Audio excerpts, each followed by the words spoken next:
Look at this girl. Who does she think she is? The words cut through the clatter of dishes and drunken laughter inside Cooper's bar and grill.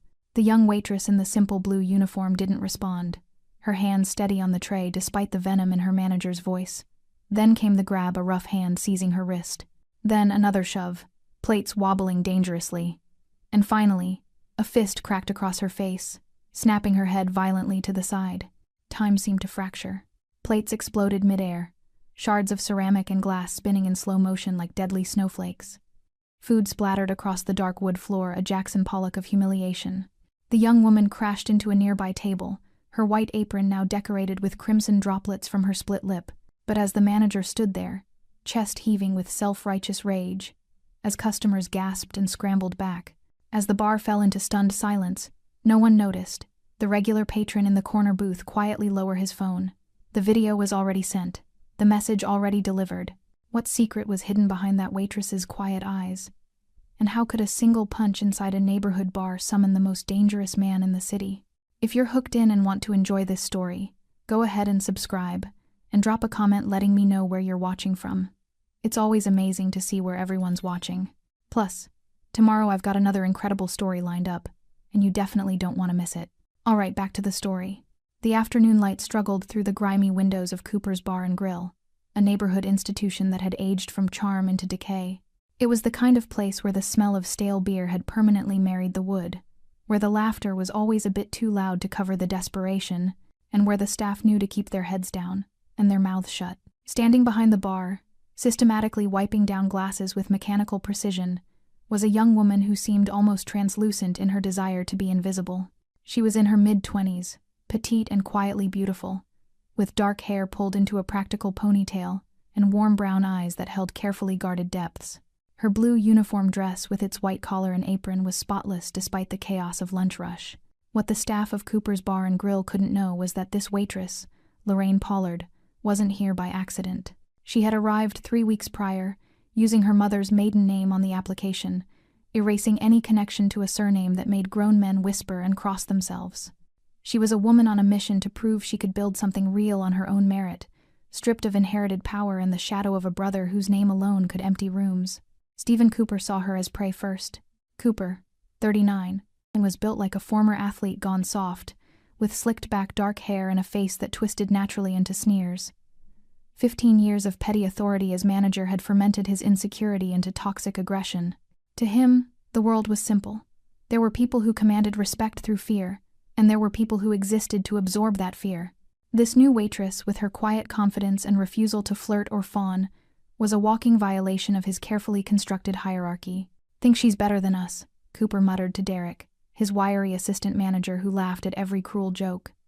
3 weeks, and she hasn't smiled at me once. Rita, the veteran waitress with kind eyes and permanent exhaustion, stayed quiet nearby. She had watched Stephen Cooper destroy 3 employees in the past year. This girl seemed different, stronger, somehow, but that only made her a more appealing target. Their opportunity arrived during the afternoon rush. The bar was packed construction workers, office drones, regulars nursing decades-old grudges. Lorraine emerged from the kitchen, balancing a full tray. Burgers, fries, 3 pint glasses of beer. The path to table 7 required navigating past Stephen, who stood deliberately in the narrow passage between the bar and the dining area. "Excuse me, Stephen," she said politely but firmly. He didn't move.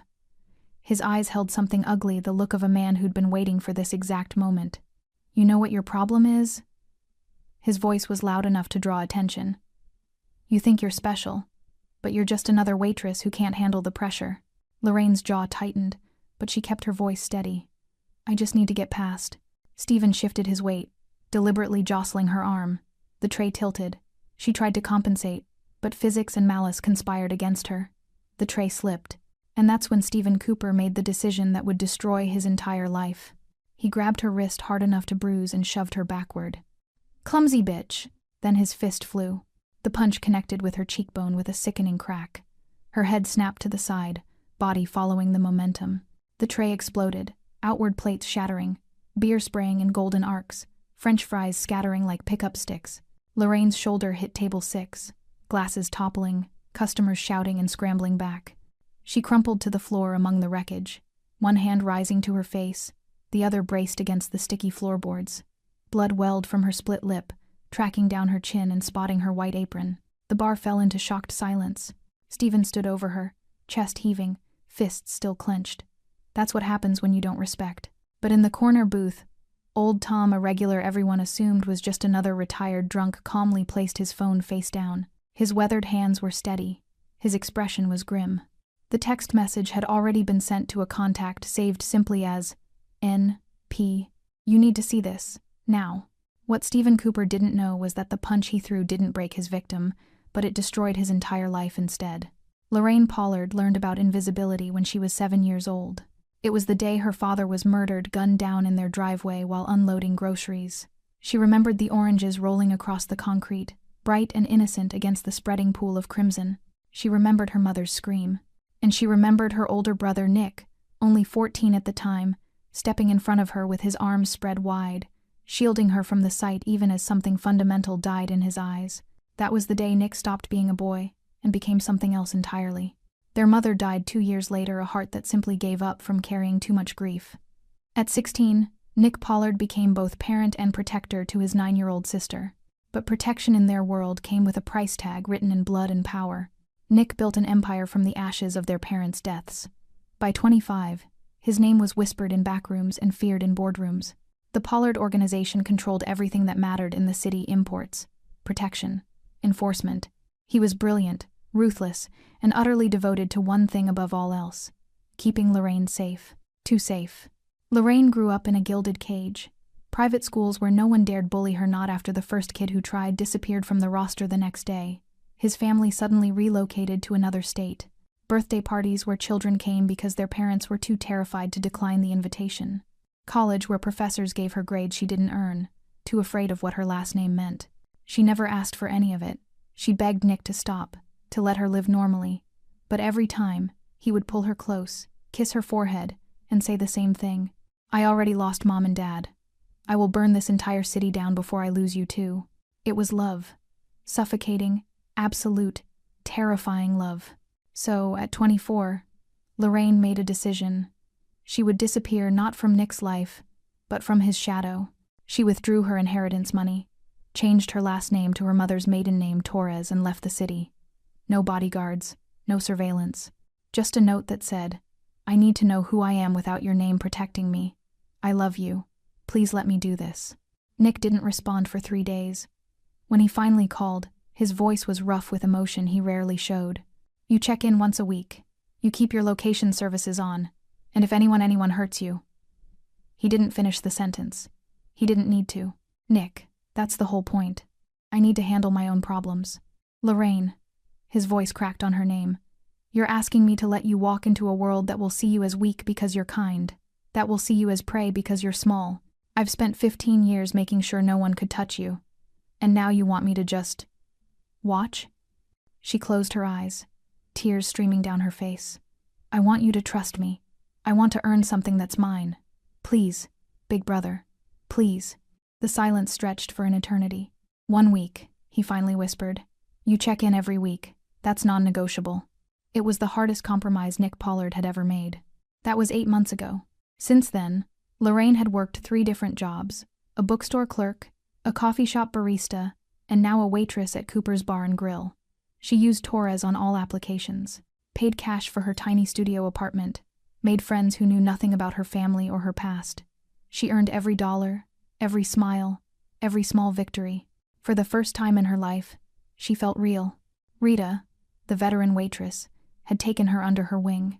They'd share cigarettes on break. Lorraine never smoked, just held them for company, and Rita would tell stories about her 3 kids, her deadbeat ex-husband, her dreams of opening a small bakery someday. Rita treated her like an equal, complained to her, trusted her. It was the most valuable gift Lorraine had ever received. Even Stephen Cooper's hostility felt strangely validating. He hated her for who he thought she was, a competent woman who threatened his authority. Not for who her brother was. It was honest hatred, earned through her own merit. Old Tom, the regular in the corner booth, had become something of a guardian angel. He reminded her of her father, quiet, observant, kind. He always left generous tips, and once, when a drunk customer got handsy, Tom had stood up with such quiet authority that the man had simply walked away. What Lorraine didn't know was that Tom wasn't just a kind regular. He was one of Nick's most trusted men, assigned to watch her from a distance. Not to interfere, Nick had promised that, but to observe, to make sure she was safe. To be the failsafe Nick couldn't live without. Tom had sent 3 previous reports to Nick. She's doing well, independent, happy, no intervention needed. But the 4th message was different. As Lorraine lay on that floor, blood on her apron, humiliation burning hotter than the pain in her face, as Stephen Cooper stood over her with self-righteous fury, as the bar full of witnesses did nothing, old Tom pressed send on a video that would shatter the fragile peace Lorraine had fought so hard to build, because some violations crossed a line that even promises couldn't hold back. And Nick Pollard was about to break every promise he'd ever made. Lorraine remained on the floor for 3 seconds that felt like 3 hours. Her cheek throbbed with a deep, bone-aching pain that radiated through her skull. The metallic taste of blood filled her mouth. But worse than the physical pain was the suffocating weight of humiliation. The stares, the whispers, the awful silence of witnesses who would do nothing. She had left everything behind to prove she could handle herself. And now she was bleeding on a sticky bar floor while her abuser stood over her, righteous and untouched. "Get up," Stephen spat, his voice dripping with contempt. "Clean this mess up, and it's coming out of your paycheck, all of it." Rita rushed forward, her face pale with shock and rage. "Stephen, you can't just—" "Stay out of this, Rita, unless you want to be next." Rita froze, torn between conscience and self-preservation. Lorraine saw the decision play across her friend's face the moment when survival instinct won over morality. It wasn't Rita's fault. This was the world Stephen Cooper had created, where fear murdered decency every single day. Lorraine slowly pushed herself up, refusing to cry. Her hands shook as she touched her split lip, fingers coming away red. She wouldn't give Stephen the satisfaction of seeing her break. "Not here. Not now. I'm sorry," she whispered, the words tasting like ash. Not because she meant them, but because submission was sometimes the only path to survival. Stephen's smile was ugly and triumphant. "That's better.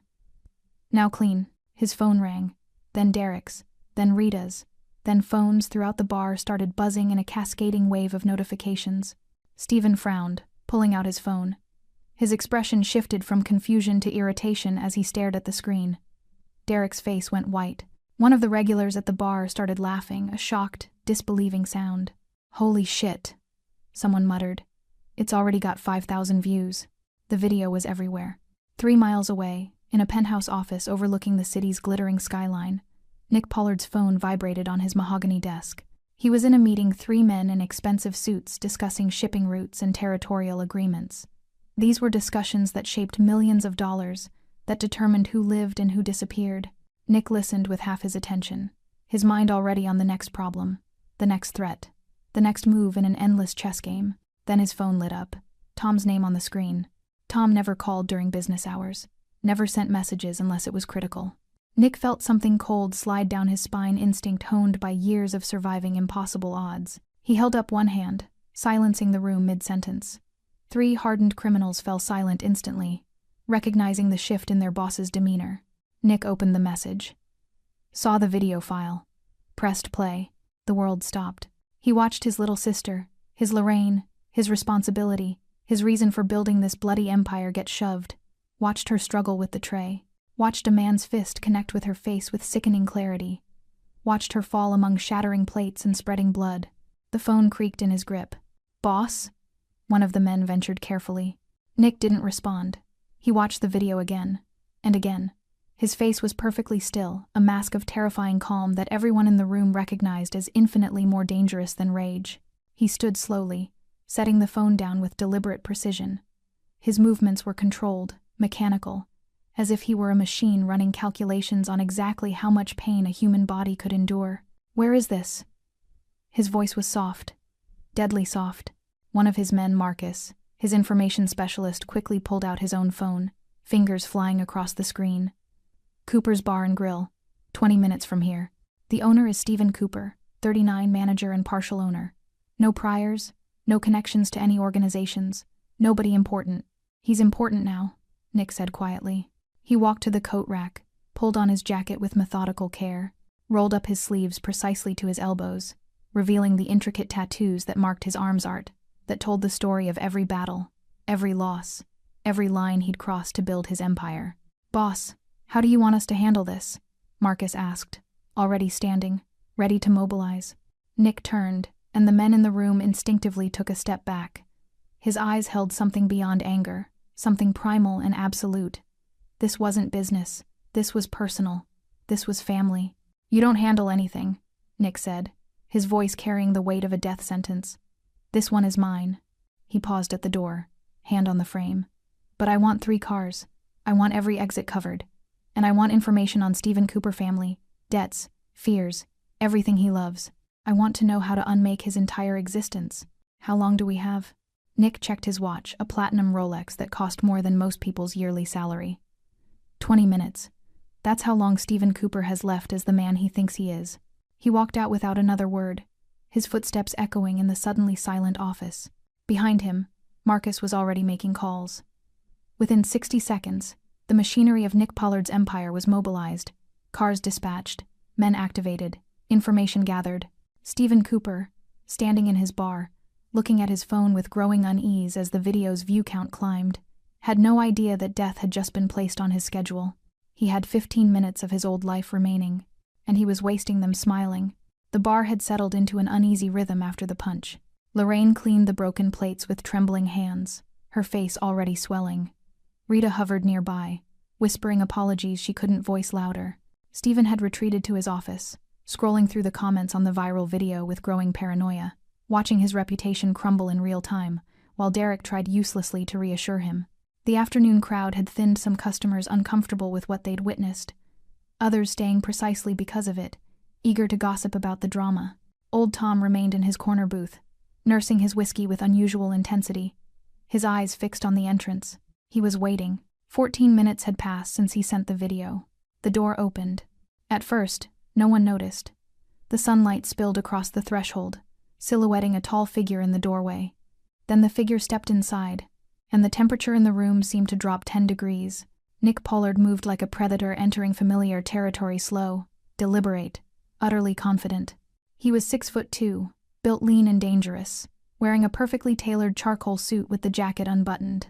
His white dress shirt was open at the collar, sleeves rolled precisely to his elbows, revealing forearms covered in intricate tattoos that seemed to writhe in the dim bar. Light dragons, skulls, names of the dead, promises written in ink and blood. His face was striking sharp cheekbones, a strong jaw shadowed with stubble, and eyes so dark they looked black in the low light. But it was the expression that made people's breath catch. No anger showed on his face. No fury. Just a terrifying, surgical calm. The look of a man who had already decided exactly how this would end. He didn't scan the room like someone searching. His eyes locked immediately onto one person. Lorraine, kneeling by table 6, picking up the last shards of broken ceramic with hands that had finally stopped shaking. The bar's ambient noise, conversations, laughter, the clink of glasses died in a spreading wave, like a stone dropped in still water. Customers turned, following the trajectory of that lethal gaze. Silence consumed the room with predatory efficiency. Lorraine felt the weight of that stare before she saw him. She looked up slowly, and her heart stopped. No. No, no, no.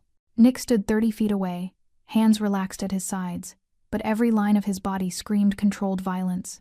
His eyes traveled from her face, taking in the split lip, the swelling cheek, the fingerprint bruises already forming on her wrist where Stephen had grabbed her down to the blood spots on her apron, then back to her eyes. She saw something break behind his expression, something that had been barely held together by promises and restraint. "Nick," she whispered, but the word came out broken, barely audible. He didn't respond, didn't acknowledge her plea. His attention shifted, scanning the room with predatory precision, cataloging exits, counting witnesses, identifying threats. This was a man who had walked into hostile territory 100 times and walked out covered in other people's blood. Old Tom caught Nick's eye and gave a small nod toward the back office, then held up 3 fingers. 3 people, manager and 2 others.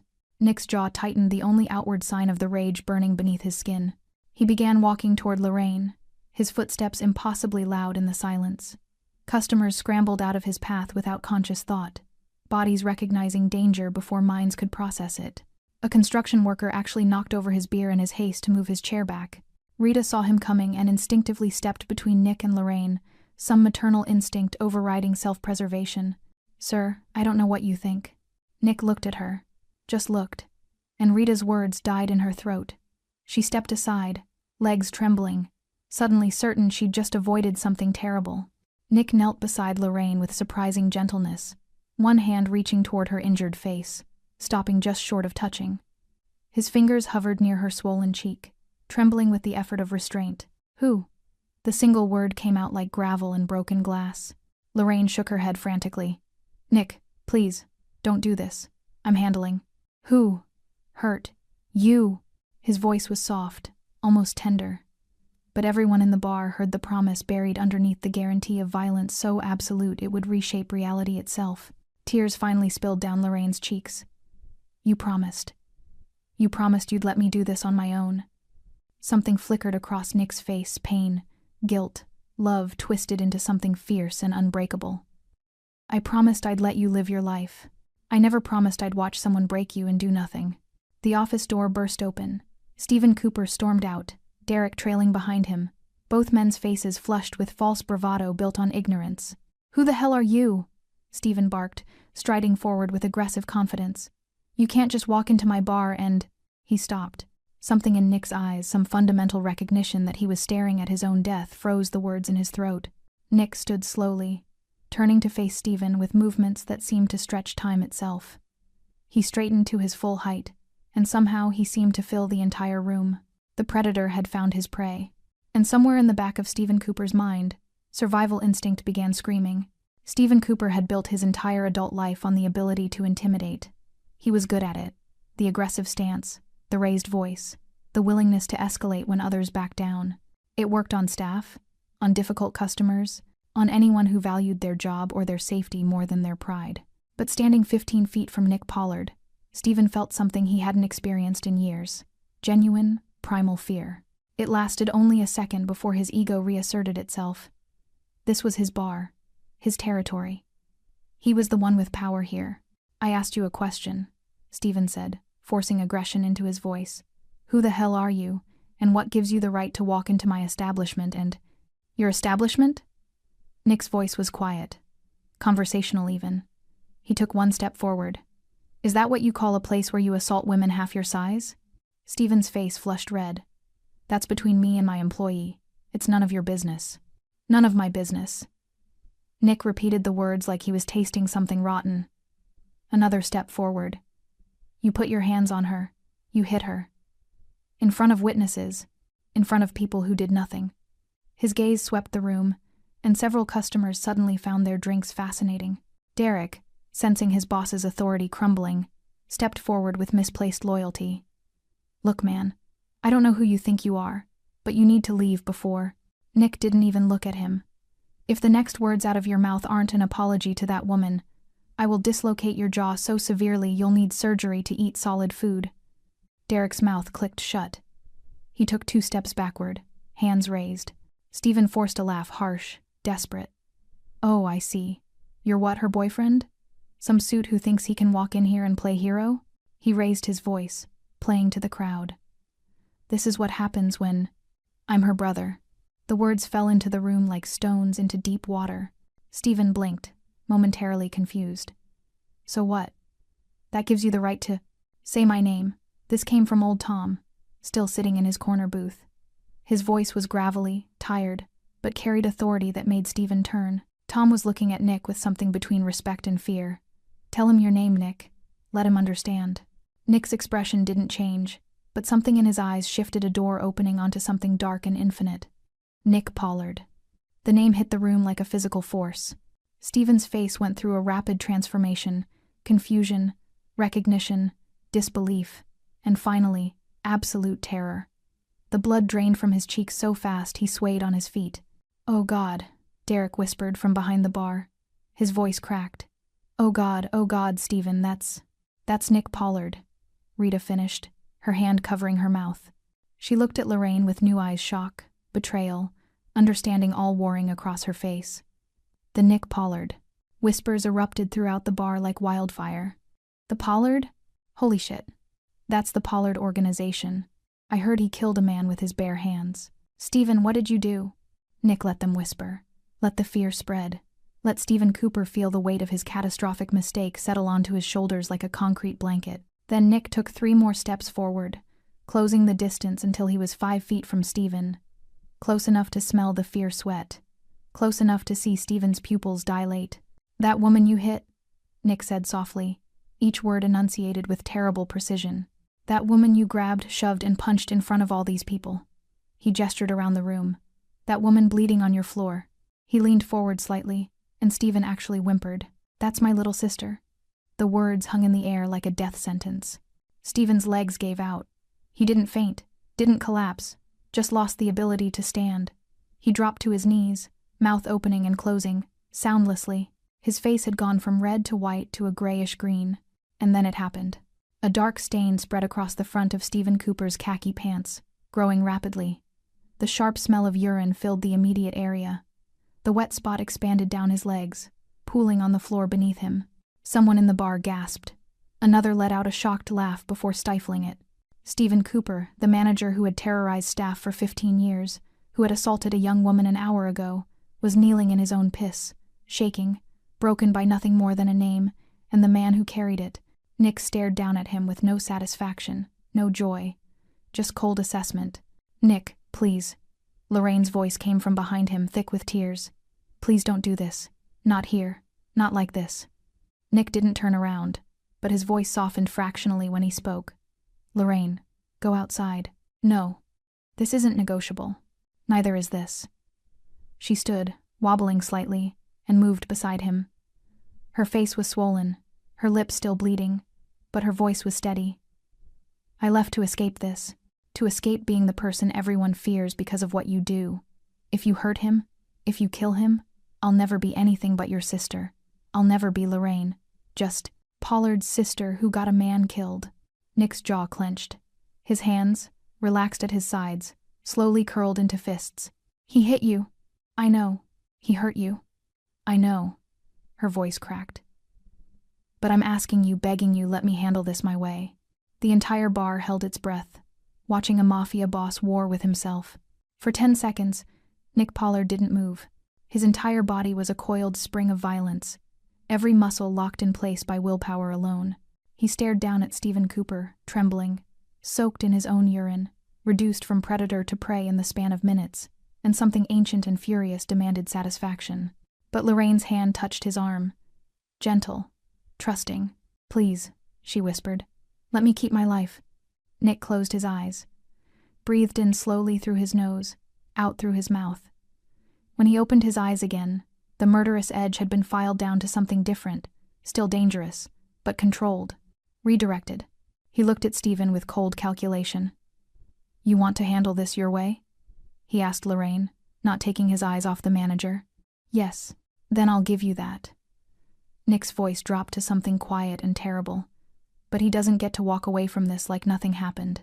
He doesn't get to pretend this was just a mistake. He crouched down, bringing himself to Stephen's eye level. Do you understand what I'm offering you? Stephen could barely form words.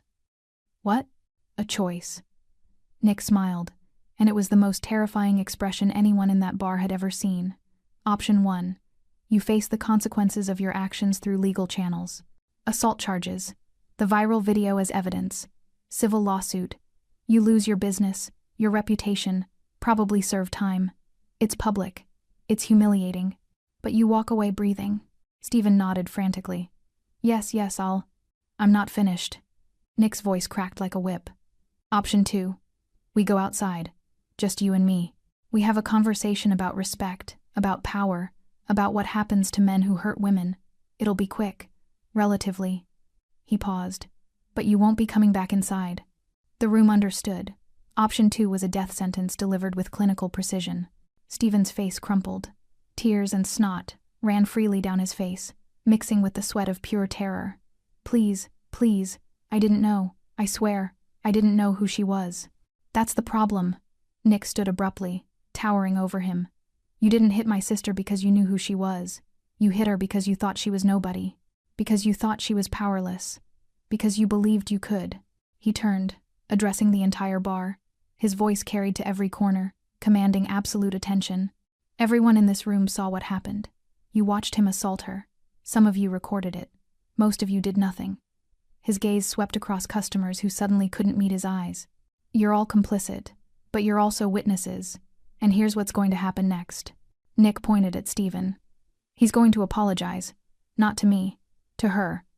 A real apology. The kind that comes from understanding exactly how badly you've failed as a human being. Stephen looked up at Lorraine, his face a mask of terror and shame. He opened his mouth, but only a strangled sound emerged. Out loud. Nick said softly. With words. Or we move to option 2. Stephen crawled forward on his knees, leaving a trail of urine on the floor.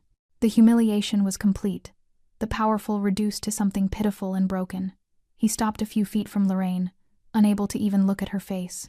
I'm sorry. His voice was barely audible. Louder, Nick commanded. Everyone needs to hear this.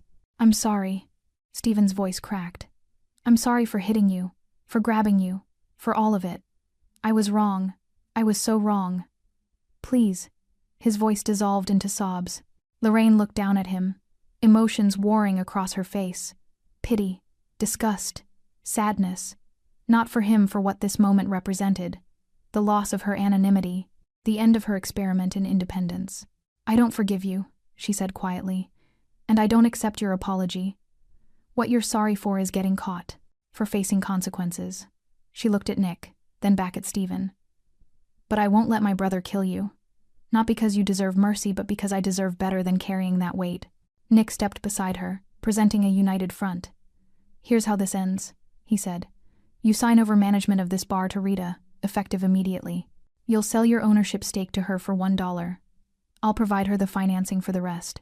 You'll plead guilty to assault charges when they're filed. You'll make no excuses, no justifications. He leaned down, voice dropping to something only Stephen could hear. And if I ever hear your name associated with another woman being hurt, if I hear you violated the restraining order that's being filed tomorrow, if you so much as breathe in my sister's direction, option 2 comes back on the table. Permanently. Do we understand each other? Stephen nodded violently, unable to speak. Say it. I understand. I understand. Nick straightened, adjusting his cuffs with deliberate calm. He looked at Rita, whose face was still frozen in shock. You're the new manager. Congratulations. Anyone have a problem with that? Silence. Then someone started clapping slow, scattered applause that grew until half the bar was clapping. For Rita, for Lorraine, for justice served cold. Nick took Lorraine's arm gently. Come on, let's get you to a hospital. Nick, we'll talk, later. Right now, you need medical attention. As they walked toward the door, Stephen remained on the floor, broken and weeping. The predator had been reduced to prey, and everyone in that bar would remember the lesson. The video went nuclear at 11:47 p.m. By midnight, Manager Punch's Waitress instantly regrets it, had 3 million views across 4 platforms. By 3 a.m., it had spawned 17 reaction videos, 2 news articles, and a trending hashtag, #Cooper's Bar Assault. Lorraine sat in Nick's penthouse, an ice pack pressed to her swollen cheek, watching her phone explode with notifications. The hospital had confirmed no fractures, just severe bruising, a split lip requiring 2 stitches, and soft tissue damage that would heal in weeks. The physical wounds were temporary. The emotional ones were still being calculated. Nick stood by the floor-to-ceiling windows, silhouette dark against the city lights, silent and rigid. He'd barely spoken since they left the bar. His knuckles were white where they gripped his whiskey glass. It's everywhere, Lorraine said softly, scrolling through her phone. Twitter, TikTok, Reddit. Someone identified the bar. They've identified Stephen. She paused on one video, a commentary channel with 800,000 subscribers. The host was mid-rant. This is exactly what's wrong with workplace culture. This manager felt so entitled, so untouchable, that he assaulted an employee in front of witnesses. And look at everyone just standing there. Lorraine closed the app. The validation felt hollow. Her phone buzzed. Rita's name appeared. Rita, are you okay? I'm so sorry I didn't do more. I was scared, and that's not an excuse. I should have protected you. Rita, Stephen's been fired.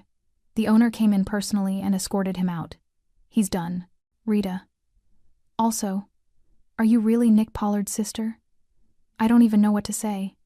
I feel like I don't know you at all. Lorraine stared at the messages, throat tightening. This was what she'd feared the moment when people stopped seeing her and only saw the shadow she cast. "They're tearing him apart," she said aloud. Nick turned from the window. "Good. Nick. He hit you, Lorraine. He humiliated you in front of a room full of people. He made you bleed." His voice was controlled, but barely. "The world finding out what kind of man he is? That's not justice. That's just truth." By dawn, Stephen Cooper's life had been systematically dismantled by the internet's ruthless machinery. Someone leaked his employment history, 4 previous restaurants, 3 with harassment complaints that had been quietly settled. Women started coming forward with stories, inappropriate comments, aggressive behavior, retaliation against those who refused his advances. A former employee posted a video. "Stephen Cooper made my life hell for 6 months. He'd stand too close, touch my lower back, make comments about my body. When I reported it, I was fired for performance issues. I'm glad everyone finally sees who he really is." The video had 500,000 views in 2 hours. Local news picked up the story by 6 a.m. A reporter stood outside Cooper's Bar and Grill, now cordoned off with police tape, delivering a breathless report. The viral video has sparked conversations about workplace safety, power dynamics, and the pervasive culture of abuse many service workers face daily. Stephen's social media accounts, all set to public, were flooded with thousands of comments. "You're disgusting. Hope you rot in prison. This is what a coward looks like. Someone find out where he lives." That last one made Lorraine's stomach turn. This wasn't justice anymore. This was a digital mob, hungry for blood. By noon, Stephen had been officially charged with assault and battery. His mugshot appeared online, eyes red and swollen, face slack with defeat. The man who'd stood over her with such arrogant confidence 12 hours ago looked like a ghost. By 3 p.m., he'd been evicted from his apartment. The landlord, facing pressure from other tenants who'd seen the video, terminated his lease for creating an unsafe environment. By 6 p.m., Stephen's mother was giving a tearful interview to a local news station. "My son made a terrible mistake. He's not a monster. Please, just leave our family alone." But the internet wasn't interested in nuance or redemption. Lorraine watched it all unfold from Nick's penthouse, a prisoner of her own viral fame. Her phone hadn't stopped ringing, reporters requesting interviews, producers pitching documentary ideas, advocacy groups wanting her to become a spokesperson for workplace assault survivors. She'd turned off notifications after the 100th message. "They want to make me a symbol," she told Nick, voice hollow. "The brave waitress who stood up to abuse. They don't know I didn't stand up." I froze. I was helpless. Nick sat beside her, close but not touching, respecting her space. "You survived. That's not helpless. I survived because of you, because of your name." She looked at him, eyes filling with tears. "I left to prove I could exist without being Nick Pollard's sister. And the first time something goes wrong, you show up and everyone remembers exactly who I am, who I'll always be." The words hung between them, not accusation, just painful truth. Nick's jaw worked silently. "If I could go back, you'd do the same thing. You'd always do the same thing." She wasn't angry, just resigned. "You love me too much to let me fall. And I love you too much to ask you to watch me break." Outside, the city continued its relentless transformation of Stephen Cooper from person to cautionary tale, from abuser to destroyed. But inside that penthouse, 2 siblings sat in the ruins of a promise neither had been able to keep. The silence between them stretched for 3 days. Lorraine stayed in Nick's penthouse not because he asked, but because reporters had found her apartment and camped outside with cameras and microphones. Her face was healing, the swelling reduced to a yellowish bruise that makeup could almost cover. The physical damage was fading. The rift between her and Nick was growing. He gave her space, something that clearly tortured him. She'd catch him standing in doorways, watching her with an expression of such profound pain it made her chest ache. But he never pushed, never demanded conversation, just hovered at the edges of her exile, a guardian she hadn't asked for but couldn't escape. On the 4th morning, Lorraine found him on the balcony at dawn. He stood at the railing, still wearing yesterday's clothes, a half-empty bottle of whiskey on the table beside him. He looked exhausted, not physically, but spiritually, like he was carrying weight that was finally breaking him. She stepped outside, the morning air cool against her skin. For a moment, neither spoke. "I ruined it, didn't I?" Nick's voice was rough, broken. "Your fresh start. Your chance to be someone other than my sister. I destroyed it in 5 minutes." Lorraine leaned against the railing beside him, staring out at the city waking below. You saved me. Same thing, apparently. Nick. No, let me. He turned to face her, and she was shocked to see tears in his eyes. Nick Pollard, the man who'd built an empire on fear and violence, was crying. I've spent 15 years trying to protect you. From everything. From the world that killed Mom and Dad. From people who'd use you to get to me. From anyone who'd see you as weak or vulnerable or less than you are. His voice cracked. But I never protected you from myself. From what I am. From the cage I built around you that I called love. Lorraine felt her own tears start. You did what you thought was right. I smothered you. The words came out like a confession torn from his soul. You were 9 years old when Mom died. 9. And I decided that I'd never let anything hurt you again. I built this empire with blood so you could go to good schools. I destroyed people who looked at you wrong so you could feel safe. I became a monster so you wouldn't have to be afraid. He laughed a broken, bitter sound. But the thing I never realized, the thing I was too stupid and arrogant to see, you weren't afraid of the world. You were afraid of never being more than my shadow. Lorraine wiped her eyes, but the tears kept coming. I know why you did it. I've always known.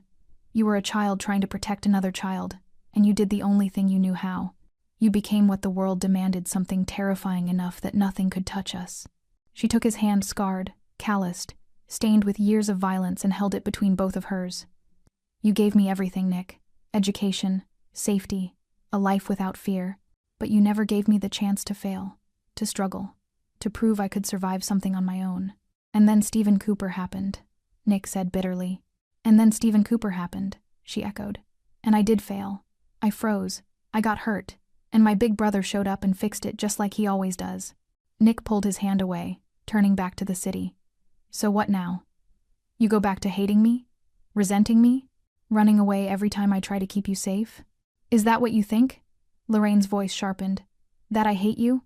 You should. Well, I don't. She grabbed his arm, forcing him to look at her. I love you. I've always loved you. You're my brother, my protector, the person who sacrificed everything so I could have a childhood after ours was stolen. But loving you and needing space from you, those aren't contradictory. Nick's face twisted with pain. I don't know how to love you without protecting you. Then learn. Her voice was firm but gentle. Because I'm not 9 anymore, Nick. I'm 25. And I need to know I can survive this world, not because you've eliminated every threat, but because I'm strong enough to handle what comes. Even if it means watching you get hurt? Even then. Nick closed his eyes, and when he opened them, something had shifted. Not surrender, transformation. After Mom died, do you know what I promised her? At her grave? Lorraine shook her head. I promised I'd give you the life she wanted for you. Normal. Safe. Happy. His voice was barely a whisper. I've spent 15 years keeping that promise. But maybe what Mom really wanted was for you to choose your own life. Not the one I built. The one you build. He looked at her directly. Really looked at her. And she saw the boy he'd been 14 years old. Terrified. Suddenly responsible for a 9-year-old sister in a world that had just murdered their parents. That boy had never healed. He'd just armored himself in violence and power. I'm sorry, Nick said, for suffocating you, for making you feel like you had to erase your own name to be free, for showing up at that bar and... His voice broke. For not being able to watch you bleed and do nothing. Lorraine threw her arms around him, and Nick collapsed into the embrace like a man who'd been holding himself together through pure willpower. His shoulders shook with silent sobs. 15 years of fear and love and guilt finally breaking through. I don't want you to do nothing, Lorraine whispered into his shoulder. I just want you to trust me to ask for help when I need it. To let me fall sometimes. To let me be imperfect and struggling and human. I don't know if I can. Then we'll figure it out together. Boundaries, communication, therapy probably. She pulled back, managing a weak smile. Lots of therapy. Nick laughed raw and genuine. I'm not good at boundaries. No kidding. They stood together in the morning light, the city sprawling below them. A city Nick controlled through fear. A city Lorraine wanted to navigate as herself. Can I ask you something? Lorraine said after a moment. Anything. When you walked into that bar, were you planning to kill him? Nick was quiet for a long time. Yes. What changed? You asked me not to. He met her eyes. You asked me to let you keep your life. And I realized that if I killed him, I'd be doing exactly what I've always done, deciding what's best for you without asking what you wanted, taking your choice away. He paused, jaw tightening. It was the hardest thing I've ever done. Harder than anything I've built, anyone I've faced. Standing in that bar, looking at your face, knowing he hurt you and choosing restraint, that went against every instinct I have. But you did it. I did it because you asked. Because your voice mattered more than my rage. He took her hands. I'm not good at this, Lorraine. At letting go. At trusting that the world won't destroy you the moment I'm not watching. But I'll try. For you, I'll try. Lorraine squeezed his hands. That's all I'm asking. The sun continued rising, painting the sky in shades of gold and pink. Somewhere below, Stephen Cooper was waking up in his mother's basement, his life in ruins. Somewhere, Rita was opening Cooper's bar under new management. Somewhere, the viral video was still spreading, still generating outrage and commentary. But on that balcony, two siblings who'd survived the impossible began the hard work of learning to love each other, without suffocation, of finding the balance between protection and freedom, between family and independence. It wouldn't be easy. There would be setbacks, arguments, moments when old patterns reasserted themselves. But they were trying. And sometimes, trying was the bravest thing you could do. 3 months passed. Lorraine had moved into a new apartment, still modest, still independent, but in a better neighborhood. Nick had offered to buy her a luxury condo. She'd refused. They'd compromised on him covering the security deposit, and only after she'd agreed to let him install a better lock on the door. Progress.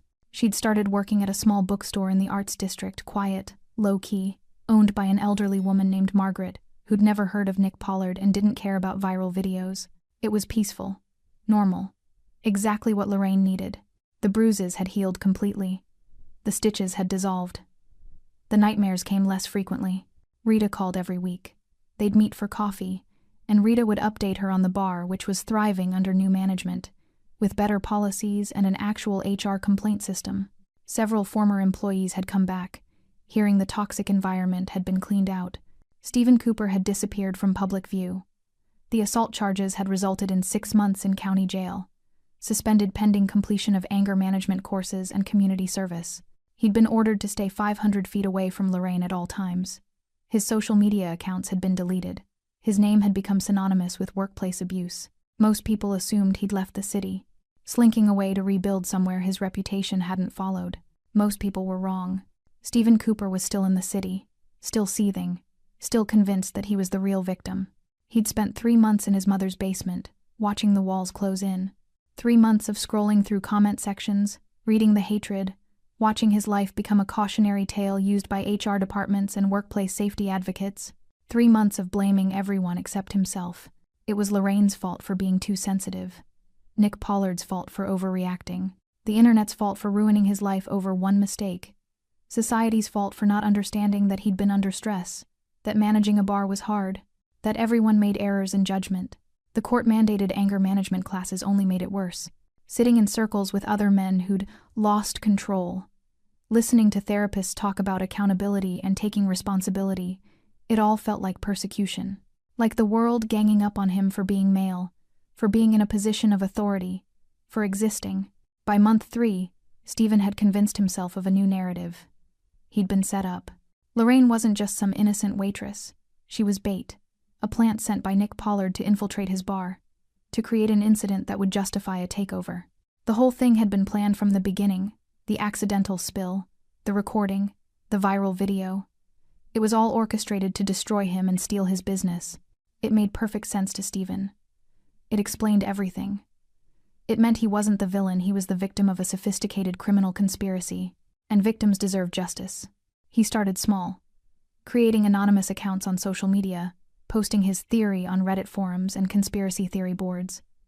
Most people ignored him or called him delusional, but a few, the eternal contrarians, the men's rights activists, the people who saw every woman's complaint as a false accusation, those few listened. They encouraged him, told him he was right, that he should fight back, that Nick Pollard had too much power, and someone needed to expose him. Stephen became emboldened. He started following Lorraine. Nothing overt, just happening to be in the same coffee shop, the same grocery store, the same street, staying exactly 501 feet away, technically not violating the restraining order, but close enough to be seen, close enough to make a point. Lorraine noticed on the third coincidence. Her stomach dropped when she saw him across the street from the bookstore, standing in the same spot for 45 minutes, just watching. She called Nick immediately. "He's following me." Nick's voice went cold. "Where are you?" "The bookstore. He's across the street." "Nick, I know what you're thinking. I'm thinking he just violated his probation and the restraining order. He's technically outside the distance." "I don't care about technically." She heard movement in the background, keys jingling. "I'm sending Marcus and 2 others. They'll be there in 5 minutes. Do not leave that building until they arrive." "Nick." "Lorraine, please. Let me do this. Let me keep you safe this one time." She wanted to argue, wanted to insist she could handle it herself, but the fear in her stomach was real, and denying it felt like pride that might get her hurt. "Okay," she whispered. 5 minutes. Marcus and his team arrived in 4. Stephen saw the black SUV pull up, saw the men emerge all muscle and quiet menace and ran. But running in Nick Pollard's city was like running in a cage. There was nowhere Stephen Cooper could hide that he wouldn't be found. They brought him to a warehouse-neutral territory. No cameras, just concrete and shadows. Nick was already there when they arrived, standing in the center of the empty space, hands in his pockets, expression unreadable. Stephen was shoved forward, stumbling to his knees. "You violated the restraining order," Nick said conversationally, "following my sister, making her afraid in her own city.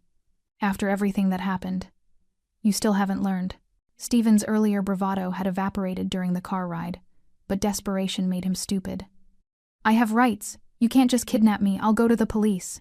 Nick laughed. Not a warm sound. "You're going to go to the police and tell them what? That the man whose sister you assaulted is holding you accountable? That the justice system's slap on the wrist wasn't enough, so you decided to stalk her, and now you're facing real consequences?" He crouched down to Stephen's level. "Here's what's going to happen. You're going to leave this city, tonight. You're going to move at least 2 states away. You're going to get a job that has nothing to do with food service or managing people. You're going to check in with a parole officer monthly and prove you're staying away. You can't make me. Option 2, Nick continued as if Stephen hadn't spoken, is that I stop being reasonable. I stop letting my sister's mercy protect you, and we have a very different conversation about consequences." Stephen's face went pale. "You're threatening me." "No, I'm educating you." Nick stood, brushing off his knees. "You had a chance at redemption. You had court-ordered classes, probation, a path forward. But you chose to blame everyone else, to stalk my sister, to convince yourself you were the victim." He turned to Marcus. "Get him a bus ticket. Escort him to his mother's house to pack a bag. Then put him on the bus and make sure he leaves." "And if he comes back?" Marcus asked. Nick looked at Stephen with eyes that held no mercy, no hesitation. "Then he's choosing option 2, and we won't be having another conversation." Stephen opened his mouth to protest, but something in Nick's expression stopped him. He saw his own death in those eyes, not a threat, but a promise.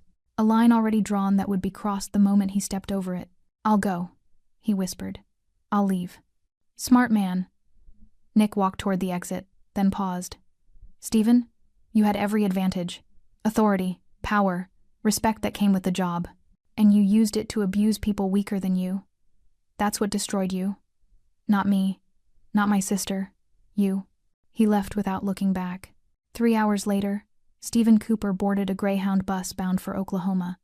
He carried 1 bag, $200 in cash Nick had provided, and the crushing weight of a life completely destroyed by his own choices. He never returned to the city, and Lorraine Pollard finally stopped looking over her shoulder. 6 months after the punch heard around the internet, Lorraine stood in front of a small storefront with a for lease sign in the window. It was perfect. Small but not cramped. Good light. Located in a quiet neighborhood with foot traffic but not chaos. Close enough to downtown for customers, far enough from Cooper's bar to feel like a fresh start. "What do you think?" Rita asked beside her, practically vibrating with excitement. Lorraine smiled. "I think it's exactly right." They'd been planning this for months, a cafe and bookstore hybrid. Lorraine's dream combined with Rita's baking skills. A place that felt safe and warm, where people could read and eat and not worry about hostile management or toxic environments. They'd saved every penny. Lorraine from her bookstore wages, Rita from the modest profits she'd managed to generate at Cooper's before selling it to a restaurant group for a sum that left her tearful and grateful. Nick had offered to fund the entire venture. Lorraine had refused. They'd negotiated a compromise. He could be a silent investor for 10% equity, but she and Rita would maintain majority control and make all decisions. It had taken 3 arguments and 1 very tense dinner, but Nick had finally agreed. Learning to let go was a process for both of them. "We'll need to repaint," Rita said, already planning. "Maybe a warm cream color? And we should install better lighting. Oh, and shelving, lots of shelving for the books." Lorraine laughed. "We haven't even signed the lease yet. Details." Rita waved her hand dismissively. "I can already see it. The 2nd chapter. That's what we're calling it, right?" "The 2nd chapter," Lorraine repeated, tasting the words. A name that meant new beginnings, fresh starts. The idea that your story didn't end with 1 bad chapter, it kept going. They signed the lease 2 days later. The renovation took 6 weeks. Nick showed up on the 3rd day with a construction crew, a gift he insisted wasn't overstepping because every business needs contractors, and I just happened to know some. Lorraine had rolled her eyes but accepted the help. The cafe opened on a Saturday in late spring. The line stretched down the block, partly from genuine interest, partly from people who recognized Lorraine from the viral video and wanted to support her. She'd worried about being recognized, about being reduced to that waitress from the video forever. But most customers just ordered coffee and pastries, complimented the space, and treated her like any other business owner. A few asked for selfies. She politely declined. This wasn't about her trauma becoming a brand, it was about building something real. Rita worked the counter with fierce joy, her smile genuine for the first time in years. 3 former Cooper's employees had applied to work with them, all women who'd left toxic situations, who understood what the 2nd chapter really meant. Nick came on opening day. He didn't announce himself, just slipped in during the mid-morning rush and sat in the back corner with a newspaper and black coffee. Lorraine spotted him after 20 minutes and brought over a fresh pastry. "You didn't have to come," she said softly. "Yes, I did." He smiled, a real smile, soft and proud. "You did this, Lorraine. Not me. Not my money or my name. You and Rita built this from nothing. You helped. I provided contractors. You provided the vision, the work, the courage to try again after someone tried to break you." He stood, pulling her into a brief hug. "I'm proud of you. Mom and Dad would be proud of you." Lorraine's eyes filled with tears. "Nick, I'm going to leave now. Let you enjoy this without your overprotective brother hovering." He paused at the door, looking back. "But I'll be back next week, just as a customer, if that's okay." "That's more than okay." He nodded and left, and Lorraine watched him go with a feeling she hadn't experienced in years, peaceful certainty that she was exactly where she belonged. The cafe thrived. Word spread about the quality of Rita's baking, about the carefully curated book selection, about the atmosphere of genuine warmth and safety. Within 3 months, they were profitable. Within 6, they were considering expanding hours. Stephen Cooper's name faded from the news cycle, replaced by newer scandals and viral moments.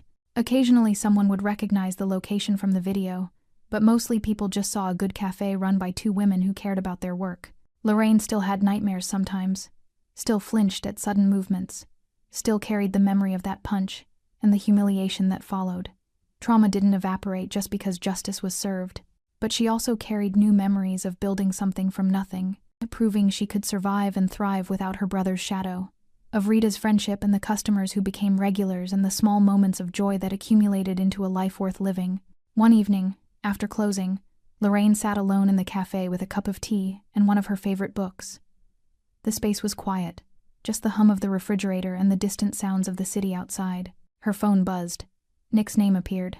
"Nick, saw the news article about the cafe. They called you an entrepreneur and survivor. Not bad.